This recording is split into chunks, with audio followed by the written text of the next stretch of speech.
শৈবাল বিচ আমাদের কাছে অনেক বেশি প্রিয় আর অনেক বেশি স্পেশাল। বিশেষ করে বর্ষাকালের শৈবাল কিন্তু আলাদা একটা সৌন্দর্য রয়েছে।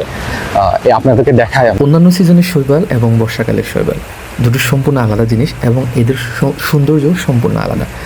এই যেমন ধরুন শৈবালের সুইমিং পুল অ্যান্ড শৈবালের কনভেনশন হল, এর পাশে রয়েছে বিশাল পুকুর বা লেক, আর অন্য পাশে শৈবাল গল্ফ মাঠের পাশে রয়েছে আরেকটা পুকুর।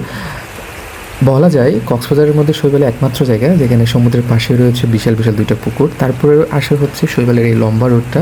এই লম্বা রোডটা আমাদের কাছে হচ্ছে নস্টালজিয়ার জায়গা, কিন্তু বর্ষাকালে এখানে সম্পূর্ণ ভিন্ন চিত্র দেখা যায়। স্থানীয় মানুষজন এখানে মাছ ধরে, লোকাল বাচ্চারা এখানে লাপালাপি করে। যেহেতু শৈবালের এই জায়গাটা একটু খালি জায়গা, এখানে প্রচুর পরিমাণে পানি জমে থাকে বৃষ্টি হওয়ার পরে, আর পানিগুলা একদম ঝাউবনের চারপাশে ছড়িয়ে থাকে। মনে হয় যেন একটা সোয়াম্প ফরেস্ট, মানে একদম রাথারগুলের মতো সিলেটের ঝাউবনগুলা পানির উপর বেশি থাকে। এরপর আসা হচ্ছে শৈবাল বিচ ক্যাফে, যেটা আরেকটা নস্টালজিয়ার জায়গা আমাদের জন্য। এবং বর্ষাকালে এই যে এরিয়াগুলো এত বেশি সুন্দর লাগে, এত বেশি স্থেটিক লাগে।